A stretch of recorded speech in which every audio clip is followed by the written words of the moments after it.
the Hebrews had come out of Canaan, which is modern day Israel, and they had come into Egypt around 400 years prior to this event. They had come to escape a famine, and they'd stayed there. And this is the story of Joseph and the coat of many colors and his brothers. And they had stayed there, and they were there for around 400 years. And this family that had come into Egypt of around 70 to 80 people, by this point, 400 years later, had grown, and some estimates have the Hebrew people being a group of around 2 million people in some estimates. And so they had grown to be quite a large group of people. And the Egyptians began to feel threatened by this group. And so the Pharaoh had developed a policy to where all male children of Hebrew women that were born were to be killed at birth. And then that was going to be a policy of sort of a population control system. I mean, brutal by today's standards. And we don't really see too many examples of this in ancient culture, even at that time. So it was a very horrific policy regarding the Hebrew people. And so the story, again, is significant because Moses ends up being the leader that leads the people, the nation of Israel, the Jewish people, the Hebrew people, out of Egypt and into the promised land. And so, that's the story of the Exodus. And so here we have, again, the beginning of that story, that epic story. You have Moses being put into the river by his mother. She can't hide him anymore. She puts him in a reed basket, and she puts him in literally the hands of God. And he floats down this river. He's caught up in the reeds on the bank, and here's Pharaoh's daughter coming down. She sees the basket. She finds the baby in the basket. And then we have this beautiful story of how his sister had been following along and suggested the baby's mother to nurse the child, and then the Pharaoh's daughter adopts the child into her own household.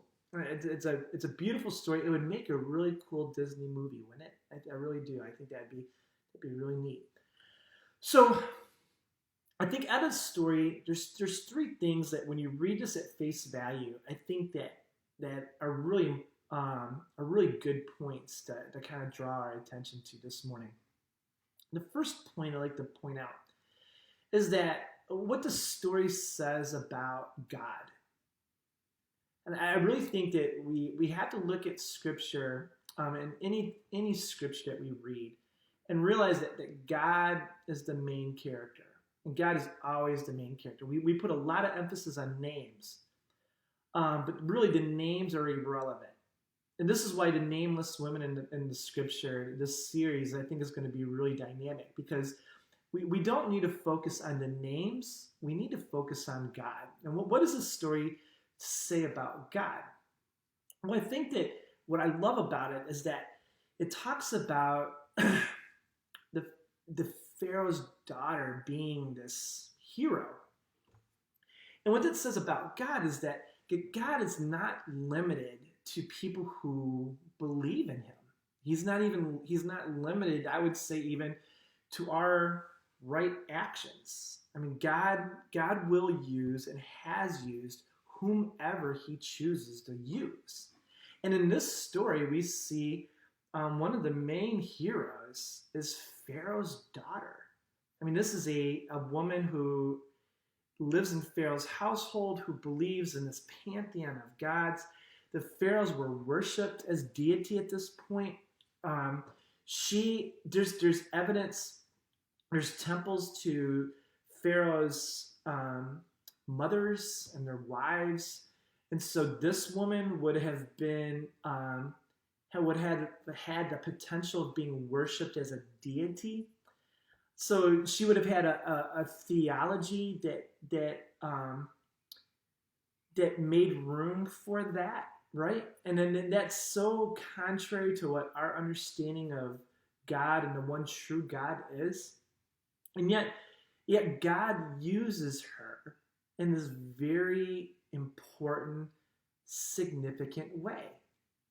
I mean, the fact that Moses was raised in her household means that he was taught how to read, he was taught politics, he was taught international policy, he would have been brought up in privilege, and all these elements of his upbringing would have come into very significant and specific ways in the way that he led the nation out of Egypt and into the promised land. I mean, she groomed him to be the leader, and he was groomed to be the leader of a nation, and that's exactly what he eventually becomes.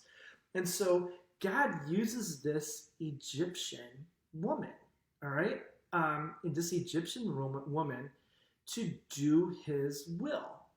Now, in Jewish tradition and Islamic tradition, there's a lot of other elements that they add to this story. The Jewish rabbis had this woman going down to the river, not necessarily for hygienic purposes. She wasn't there to bathe herself, but in the Jewish rabbi tradition, she had a skin disease, and she was fed up with the paganism of Egyptian culture.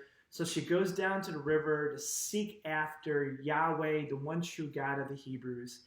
And she goes to the river to ritually cleanse herself so she can approach Yahweh.